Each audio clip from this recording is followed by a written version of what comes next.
fashion is not necessarily looked at as being very technologically forward.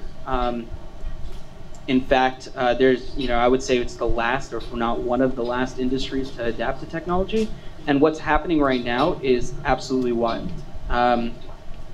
And hopefully over the next 20 minutes, we could kind of inspire you guys to the brevity of the opportunities that are involved within this industry. And the two ladies here that are presented in front of you are part of probably like a handful, a dozen really, really forward thinkers, in my opinion, that exist, that are pushing innovation in this industry, as we call wearables. So I'll start with, why don't we introduce each other and a little bit of your backgrounds. Okay, I'll start. So yes, I'm Amanda Parks, and I'm currently the CTO of Manufacture New York, which is a new hybrid fashion incubator, full manufacturing production facility, and a technology R&D lab around the future of fashion tech, wearables, and fiber science. The lab is the part that I run. I've been in the wearable tech space for over a decade now, from starting at MIT in the media lab before kind of wearables were a common word out in the mainstream, and have worked a lot with kind of interactivity with textiles and sensors, more in the context of robotics and interaction design. But of course now there's this whole convergence coming into more of a kind of mainstream technology product. So I'm coming from more of a research angle. I'm also a professor at Columbia in the architecture school, a research and design angle. And that gives me kind of a unique position and interest inside of the space. And and I'm also very interested in how in enabling technologies and the importance of that in this kind of shift that we're seeing inside of wearables and tech. Hi, my name is Maddy Maxey. I'm CTO at a company called Created, and we do product development and also research for wearable technologies and enhanced apparel. We're currently located at the Brooklyn Fashion Design Accelerator in their technology research lab, and also very interested in enabling technology as Amanda is. And as I'm sure we'll continue this conversation, I feel like this often gets pushed under the bus, well not a bus, but into the umbrella of fashion tech, but fashion runs on a standard cycle, and it's very much so about design and aesthetics in a lot of ways, and it's an industry that is not nearly as involved in the kind of things that like Amanda's looking at, for example. So it'll be fun to dive into this and kind of see what is fashion, what's not, and why we all call it the same thing. Sure. Well, I mean, so fashion can mean many things, technology also many things, wearables a ton of things. So we're going to focus on the wearable side of things, which can mean anything from what most folks are most familiar with is like, Nike Fuel Band or smartwatches or Google Glass or what might be considered devices. But there's a whole different focus now on materials and the innovation that lies within that. So I kind of wanted to talk to you, or the first question to kick off the conversation would be, is where do you see really the innovation lying within wearables? Is it devices? Is it materials?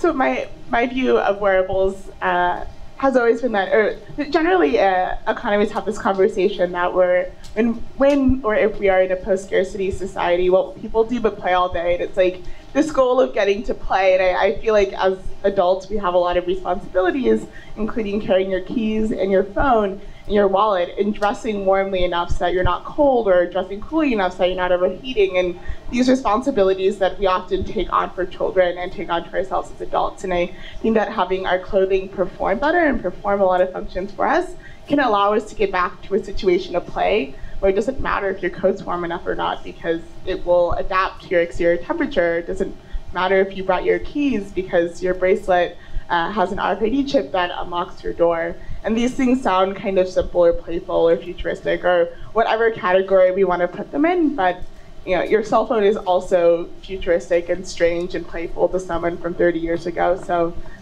why not work towards the future if it sounds like something that will enhance the human experience? So I think that's kind of where wearables are going and what we can be going for.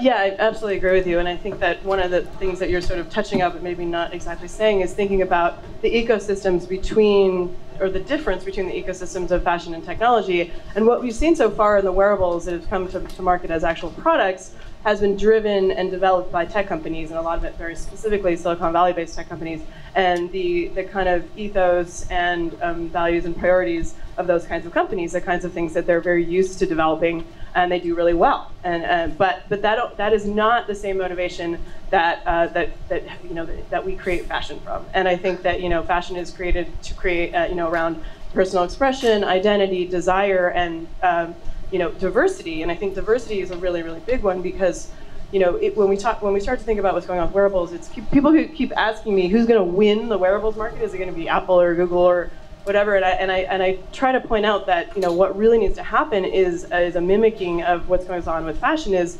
lots of brands with lots of diversity of options for people to wear and experience, and lots of different kinds of functionality. There's no winning product that does every single thing. It's about what is the right object in the right space, on the right person, on the right part of the body. And so this multiplicity of devices, or whatever you want to call them. They might be garments, they might be experiences. There's all different kinds of ways to define it, I think, is really where I think the space is heading. So beyond that's sort of more of a high concept thing before we get into the enabling technologies and materials that we need to kind of expand those into those. And so that's kind of what's missing to be able to move to what Maddy's talking about, more of the experiential. No, fair enough. And then we'll stick with you, Amanda, and just talking about materials, if we want to dive into that a little bit. You've been doing a ton of work, I would say since, 2009, 2010, on with first Bottega Algae and then Skin Interactive Studios. So Amanda works specifically a lot with material R&D, and some of the things that she's working on right now, or that you presented to some of our talks in the past, have been the idea of algae-based materials, as well as woven battery technologies, as well as, and now most recently I heard something about, using Kombucha, which is, the hippie tea that we are all kind of familiar with, that tastes, well, it's an acquired taste, and using their waste product as faux leather. So I kind of wanted to talk to you, where do you see, where are you most excited about in the materials side or textiles? Well, I'm very excited about microorganisms, as I have been for a while. Right after finishing a robotics PhD, I founded an algae biofuels company, which there is a story there that makes sense. But so I got very deeply into algae and biolabs, and really, this kind of the future of the next hardware revolution is really going to take place inside of the biolab, and I definitively believe that. And so, the thing that's really fascinating about things like microorganisms and bacteria is that they provide very high-tech solutions that are also very sustainable.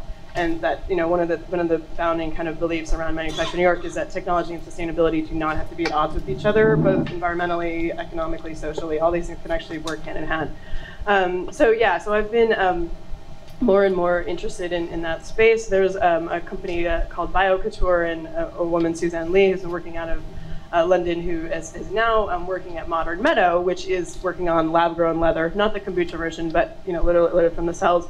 And what's interesting is that these are products, they really are coming out with new products, and I think it's fascinating to think about how luxury fashion and science R&D are very much aligned, in the sense that science is the ultimate luxury, where it's very expensive to do, it takes a long time, and it produces things that are very rare.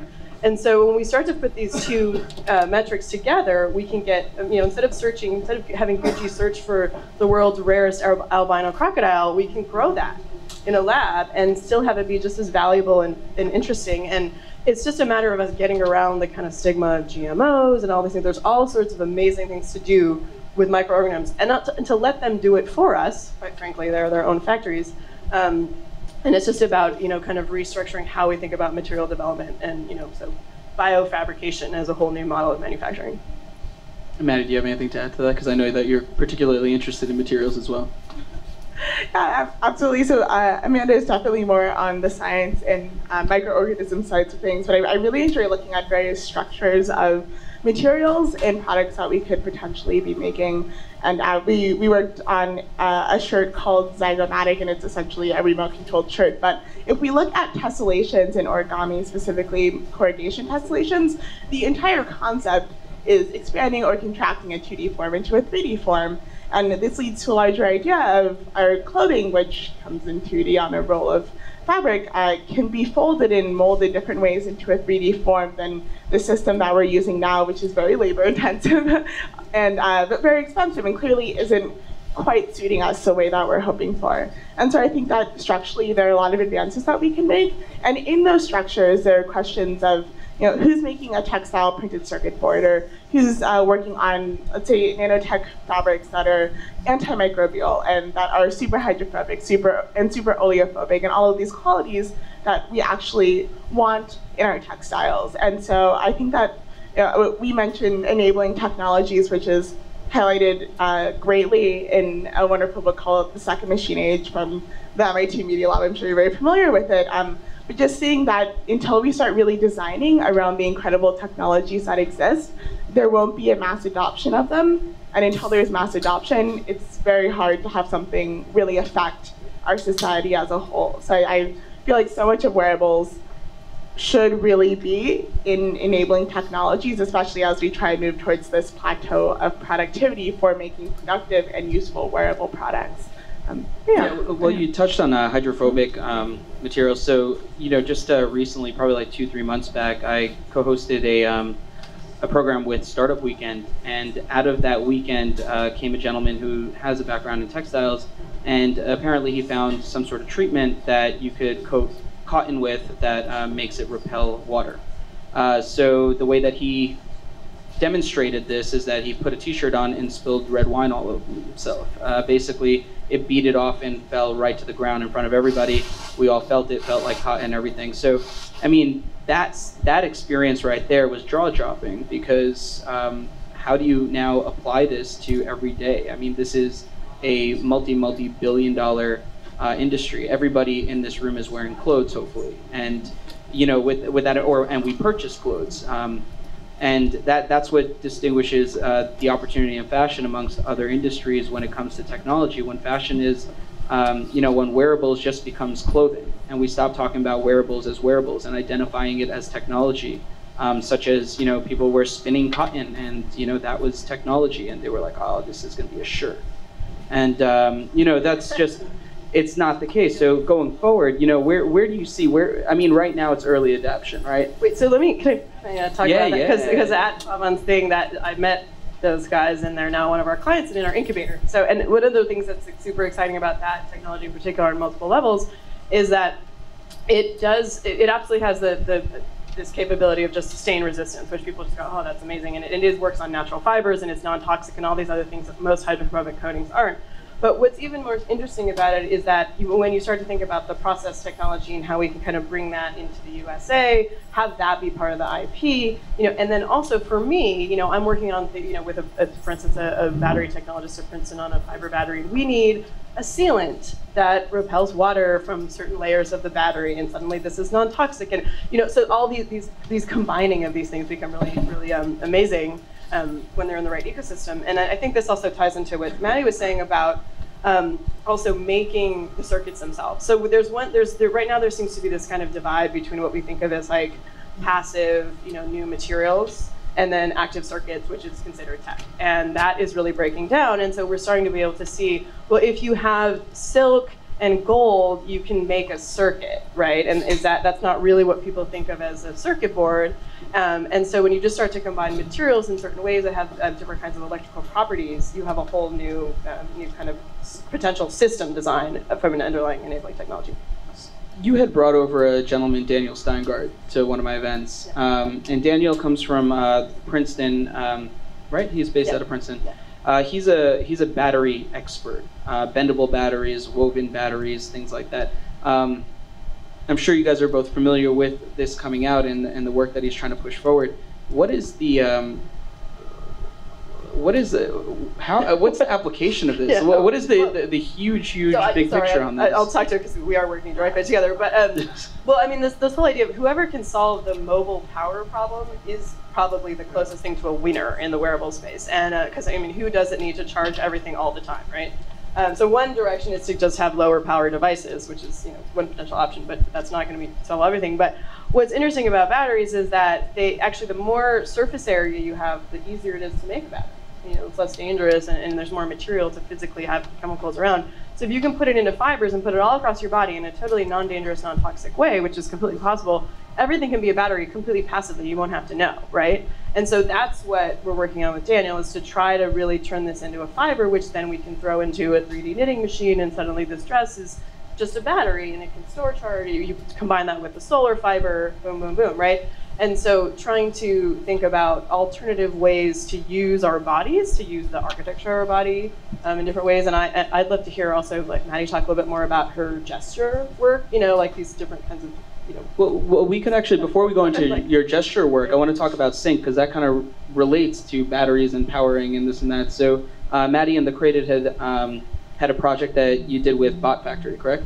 So with Bot Factory, they had a project called Sync, where it was a 24-hour wearable hackathon, and I'll let Maddy talk a little bit about that. Absolutely. So Bot Factory is trying to find a way to expedite the printed circuit board process. So let's see, has anybody here ordered or made a printed circuit board? Nice. Yeah, we have a few here. So you know the process is very challenging to iterate on, because by the time you get it back, of course, it's not going to work, and then it's 2 weeks later when you can try something. The traces. Yeah, exactly. Yeah. Or if you want to etch your own, I mean, it's a whole nother party. So these girls are scientists. Like, you can see how geeky and happy they get with this. They're fun things. So basically, they hooked up a series of extrusion nozzles that you can make your own conductive traces on photo paper at home, which is flexible and kind of perfect for garments. So they were in the middle of their Kickstarter, and we put together this hack to show how you can expedite the process using their technology by making a patch that went inside an audio responsive shirt.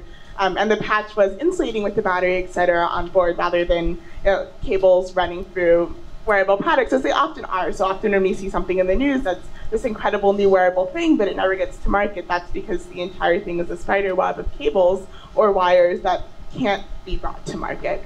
And so it's interesting what Amanda's talking about with these flexible and wearable batteries, because it's looking at aqueous battery technology that's been around for decades, I think, and designing it into something that could potentially be useful. And like the small of your back is a great place to store things, because it doesn't always come in contact with your body itself.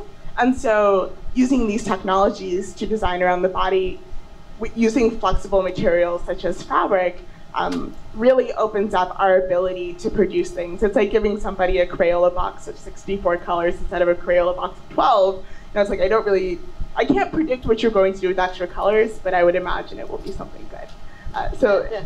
Innovating is always useful. Well, and I think that's where the stage we are at is, so we're kind of digging out these new technologies, and we're trying to implement as much as possible, and they often don't come out aesthetically pleasing. So when you're talking about fashion, you're talking about the stuff that people want to wear, want to use and touch and feel. An interesting case, I guess, recently, so Google Glass, everyone's kind of familiar with that in this room, I assume. I surprisingly don't see anyone wearing it, because when it first came out and they were prototyping and they're giving them away to the select insiders, people were wearing them out and they thought they were so cool, until we said, that looks like shit. What are you doing? And why are you in the bathroom with me with it on? So now, but now, like recently, right? Recently now with, they teamed up with Luxottica. I guess they announced it earlier this year. I'm not too sure when, probably like 4 weeks ago. Was it just that recently? So I think officially, yeah, it was.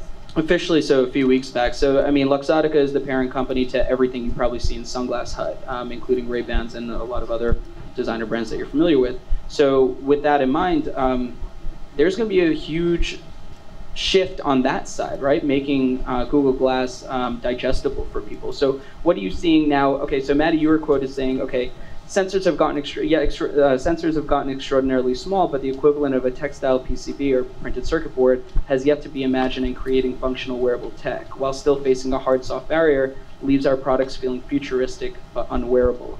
What barriers do you still see are ahead of us, and how do we overcome them, and where do you see the future lying with that? Hi, I see a lot of the barriers in conversation, and maybe this is completely inaccurate, but if you if you often put a designer and a technologist or an engineer in a room, that's a warning. Gotta speak faster, I'm sure that's what everybody needs. But designers tend to enjoy speaking in abstracts, from what I've noticed, especially fashion designers. So if I'm trying to describe this timer here, I'd be like, I want it to be engineering, and I want it to be hard, and I want it to be tough and tech. And that doesn't actually tell someone what they're meant to do. It's more so how you're meant to feel, versus when it comes to the engineer, they would say, I need 40 red LEDs, I'm going to need like a crystal timer, I'm going to need these very granular details. And I find that the difference is that it's hard to have conversations between the industries and develop things in a way that's not a Ford factory line where we pass items back and forth between designers and technologists. And creating something that's both wearable and highly functional, I think, is about developing it together, sitting around a table. So a lot of it is in connecting language between the two parties that we desperately need both to be involved in these projects. Yeah, what do you think, Amanda? Yeah. I mean, I think we're about to wrap up, so I just kind of want to say something that's a little more meta, because we are at a startup conference, and then kind of tying this back in, because I really think we're sort of sounding like crazy scientists spouting our ideas, but there is lots of ways to make money off this stuff, working inside an incubator. And I think that what we really need to see in terms of the future of kind of development and investment around wearable tech is not the next great consumer-facing device necessarily, but investment in more enabling technology companies, ones that you might not hear of as directly, ones that might seem like more applied science, and maybe a little bit longer kind of on the outlay in terms of ROI and those kinds of issues. But those are the really going to be the game-changing technologies that will move everybody forward. The big tech companies, the fashion companies, all the different products. Because right now we're sitting in a place where we don't have the hard soft connectors. What's the USB of fashion tech? There isn't one yet. And so just thinking about that ecosystem is a shift for me in terms of how we think of startup culture, which I think is going to be really important, and I'm trying to kind of promote that inside of the space. All right, thanks guys.